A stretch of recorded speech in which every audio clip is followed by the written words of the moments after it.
Are you a plant parent that loves testing the waters when growing your plants? Are you a plant parent that loves learning something new in hopes to grow along with your plant babies? I love experimenting and pushing the boundaries when growing my plants. You guys already know that one of my favorite phrases is no guts, no glory. I've been growing some plants with no drainage for quite some time now, and in today's video, I will be sharing with you some of my tips and things to consider if you too would like to try to grow your plants in no drainage. By the way, my name is Pam and this is my plant journey. We have been growing plants, you guys, for generations upon generations upon generations. And if we was to go back 50 years, 60 years, what would be the most common plants that you would think you would see typically growing in someone's home? For me, I would think it would be the classic philodendrons, as well as the pothos, and maybe occasional fern or two. But as the years have progressed, we have developed and come across new cultivars, different plant species and types, different structures. And along with those changes, I think has to come along with our whole mindset change. So growing your plants in soil, that's great. There's nothing wrong with that. But these new plants have pushed us into a realm of us exploring, coming up with new ways and new different ideas to grow your plants with hopefully success. When I also started my plant journey, I didn't know what I was doing, and I'm doing multiple different researches. But one of the things that always stood out or was constantly a reminder is proper airflow, proper drainage, drainage, drainage, drainage. And I've even shared that here on my channel as well. Although it is quite true. Plants need that aeration for a healthy root system. But again, I pushed the envelope because I needed to make some changes with certain plants. So that's one of the reasons why I decided to try the no drainage. I wanted to keep my moisture loving plants alive. I was not able to do with certain moisture loving plants. I wasn't able to keep them alive in soil, so why not try something new? I've also found too, by growing your plants this way can be a time saver. So it may be perfect for that person, that plant parent that's on the go, so to speak, because the no drainage can actually turn into a self-watering system in itself. And my third reason for actually, or fourth reason, dare I say, the reason why I decided to go this route with some of my plants is the flexibility. I feel like you have more flexibility of how you want to style your plants with pots. Now I can use a drill to drill holes into some of my pots, but some pots are too, I don't know, you find pots by going thrifting. It's not like if you damage it, you can replace it, right? Sometimes you can find unique planters that you just don't want to take that chance. And so, you know, you may want to just pot it up directly in there. And I'll just pretty much show you guys what I mean about that as we go along in the video. Now, for me, there are several steps involved that one would have to do before you even start putting your plant into a no drainage situation. At least for plant success, you just don't take a plant, pull it out of its nursery pot and just bam, slam it in there and just walk off and go about your day, because then you'll see some changes. You know, you're changing your plant environment. So you need to do some prep work. So one of the first main thing that I do, but I feel that any plant parent should do regardless to what type of growing style or what planting medium, whatever the case may be, is considering your growing space. You should always consider the growing space. You want to, one, check for airflow. Is it proper airflow in that area? You also want to check to see what type of, outside of the airflow, what type, if they're going to get like a draft. Are they near doors, a little faulty window, a vent or something like that? You need to take that in consideration. And then of course, you definitely need to consider the light. How often is it getting natural light? Would you have to use a grow light?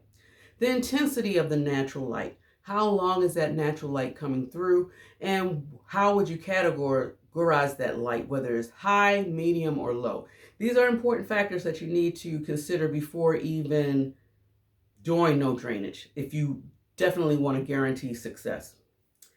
Next, you want to figure out what type of plants you want to put in no drainage. For me, what started my journey with doing no drainage was the moisture loving plants that I wasn't able to keep alive. But it actually started, my first pick was actually this plant y'all see right here. I'll hold her up. I recently shared this plant with y'all in my aglaonema video. And this is just my aglaonema, the Silver Bay mixed with the Maria.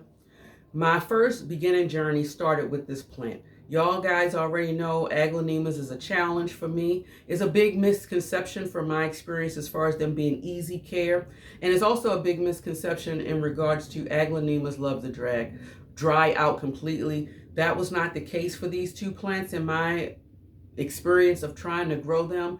They were declining and I just got tired of whatever the heck was going on with this plant. And I said, you know what, I'm just going to try it, because at that point, the plants was actually doing so bad, you guys, I felt like I didn't have anything to lose. These plants are also, I feel, kind of readily available. So even if I was to kill the plant, you know, I felt like I would be able to find another one. So I said, why not? And it's been a game changer when I made a decision to do that. And the proof is in the pudding, you guys. You see all those healthy roots. So, and she's been doing great. So I felt confident with her. And so I decided to move along with my next moisture loving plant is alocasias. Not all of my alocasias. It was just certain ones that just wasn't doing well growing under my conditions in soil. And I decided to make that transformation and actually put them in a no drainage type of situation. And since I did that, I've seen miraculous changes. Now, I'm going to show you actually a couple of the plants that I'm talking about. This one right here is my Alocasia Pink Princess. She's a very beautiful plant. She's given me growth. I think this is another growth, new leaf that will come out. I have her in a no drainage situation. She has been really a trooper and she's been really loving my situation. She's actually got a corm shooting out, but I'm not going to pluck it. I'm just going to leave her be and let nature take its course with her. Another alocasia that I do have in a no drainage situation is my Alocasia Adora. She's such a pretty plant. I love that color. I put her immediately in no drainage when I got her. Of course, after I let her rest, but for a few weeks before I started transitioning her. But she really likes it and she's getting proper light. I'm going to have to move her a little bit closer to the window so that I can get more of these leaves. But she seems to be happy. I haven't had any issues there. And then after I gathered or felt confident with the alocasias, boom, boom, boom, time for me to jump into the anthurium field. And I was really testing that because it took me a long time to actually start collecting anthuriums in my collection, because from hearing other people experience of challenges they had growing them, or possibly depending on the type of variety, how they had to have high humidity and things of that nature. And so I was intimidated with even trying to grow them for quite some time. And so over the years, as me doing research and just taking my chances with certain ones, I've slowly built slight confidence. I'm not 100% strong in growing my anthuriums, but I do feel like I'm in a safe space where I can at least incorporate a few here and there into my jungle environment. I will show you this. This is my anthurium silver blush. This is silver blush crossed with Doricii or something like that. Now the leaves are very beautiful. The only thing that I'm starting to experience now all of a sudden, because initially she's been in here for quite some time and I have not had an issue with this, but now she's starting to the crispiness of the leaves. I can only assume that it could be a humidity issue. She is being grown in my living room. I don't know if it's because of the heat vent or the AC that could also be causing this issue, because I've always had her growing there, but I feel like the crispiness of the leaves is definitely an indicator of some form of humidity. So I don't know if, I don't really want to do a whole lot of different things when it comes to humidity outside of my humidifier. And for the most part, my humidifier is in here. And this growing space I consider to be my prime real estate area, and I just don't have the room to bring her in here. So she is just going to have to stay where she's at. But I do love this plant, and I feel like she would not have grown to this capacity had I not put her in this no drainage situation. And we'll talk about some other ones as well as we go through this video. Now, after choosing your plant, which we did, I choose moisture loving plants, plants I felt that would thrive a little bit better. Now, after you choose your plant, your next question is, what type of vessel would you like? What vessel would you like to grow your plants in? I always recommend, if you are new to even trying this, to start out with the clear. The clear, as you guys just saw, is great for a beginner because you can see what's going on with the roots. You can tell when it's completely dry. I know that this is completely dry and that she definitely needs a severe drink because it looks like her sphagnum moss is also a little dry as well. But it helps you keep an eye on these roots. These roots are nice and white and robust, so that's signs of health. But you can also track it to see whether or not if some form of beginning root rot will develop. So I would recommend starting off in clear vessels, and if you wanted to hide the vessel, put the vessel inside a cash pole, like you guys just recently saw me have this plant in my face planter, which is probably the reason why you don't see any algae on the glass, because literally there's no sunlight getting to this. Now you got the plant, you picked out your vessel. What type of planting medium do you want to put into your vessels? Now, when I decided to do this, I was solely basing what type of planting medium I was going to use off of sheer logic of my experience with this plant growing the plants. For me, what made me try leca and spag is because she was declining in soil regardless to what I did. Low light, letting her dry out completely, letting her dry out halfway, changing locations. I tried everything with her. The only thing that I never changed with this plant was the soil. So I said, okay, I have to get it out of the soil and try something else. And when these plants was declining really bad, and their root system, when I pulled them out of the soil, their root system was not really strong at all. So I had to kind of develop some of their roots before I even put them into this. And since she responded very well, I have her in the clear vessel. I can monitor this. I saw that this was working out for her. I saw her coming back. I saw her pumping new growth, especially with my Aglaonema Maria, because she definitely, unlike the Silver Bay, she was having the least of the leaves, but I'm noticing now that she is really pumping out more foliage, which is very beautiful, and the leaf seems to be of a good size. So that was indicators that she enjoyed the environment that I placed her in. Other plants, I feel, need soil. And I'm going to show you an example. I do have some examples of plants in soil, but also in a non-drainage. Let me start with this beautiful, what are you? Hoya australis Lisa. She's in a no drainage, but she's also in soil. If I have my plants in soil and I plan on putting them in no drainage, for me, for my comfortability level, I have to make sure that this soil is extremely airy. So in situations where I have them in vessels like this, for her, I have her actually in a mixture of orchid bark as well as leca balls with perlite in my regular soil mix. And what I've also done with each one that I've used soil is I put a thin layer of leca balls at the bottom. I feel like that helps me balance the amount of water, and also the leca balls might hold some moisture where I won't have to worry about watering her that often. And so it's different ways that I treat this one versus the glass one. The glass one, I'm just constantly filling up that bottom part of the reservoir where with this one, I am giving her a good drink. I let it sit for a minute. I literally put my hand over so I don't want any of the soil to fall out, and I pour all the water out.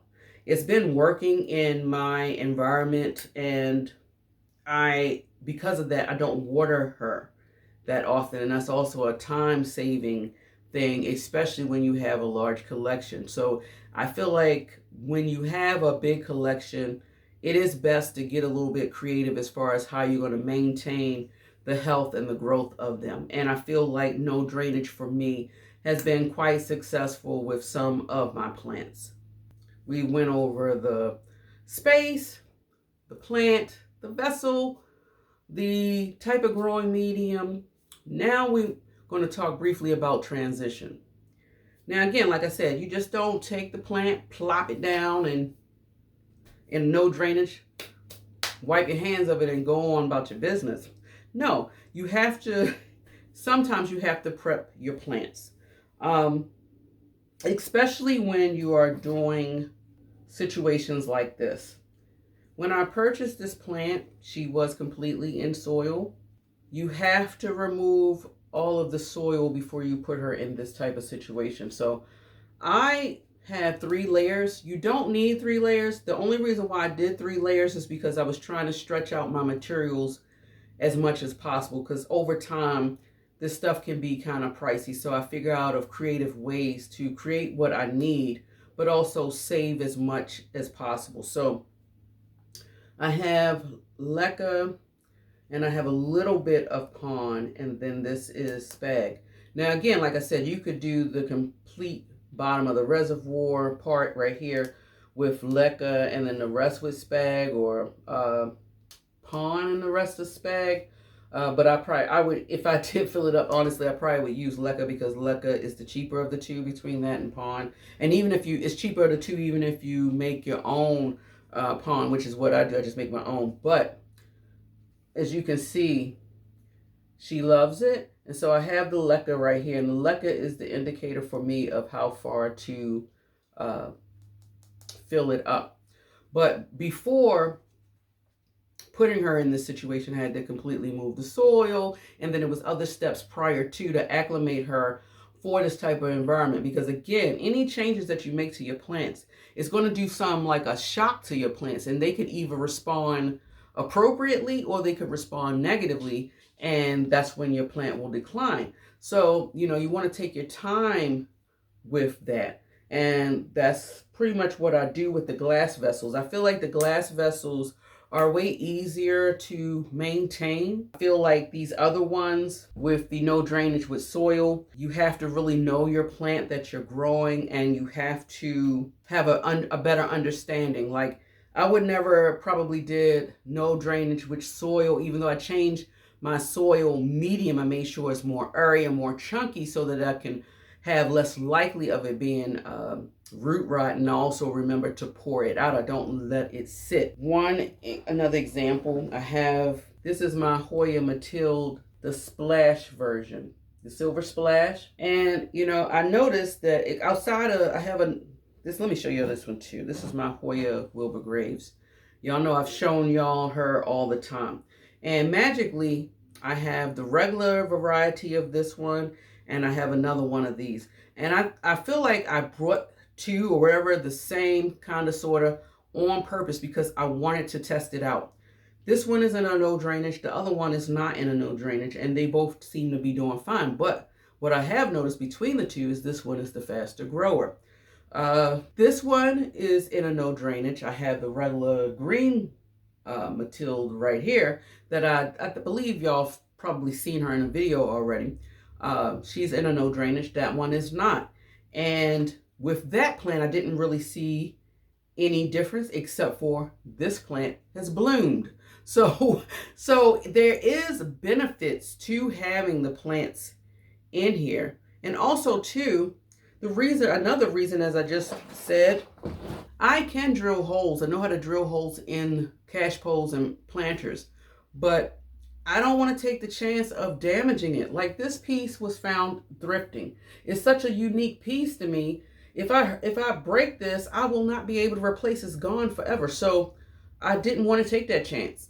And I felt like this just goes better. It doesn't have no drainage. And like I said, I did the same thing. I put the leca balls is pretty much, the leca balls is probably halfway here. That's another thing you want to keep in mind. Probably more leca, less soil.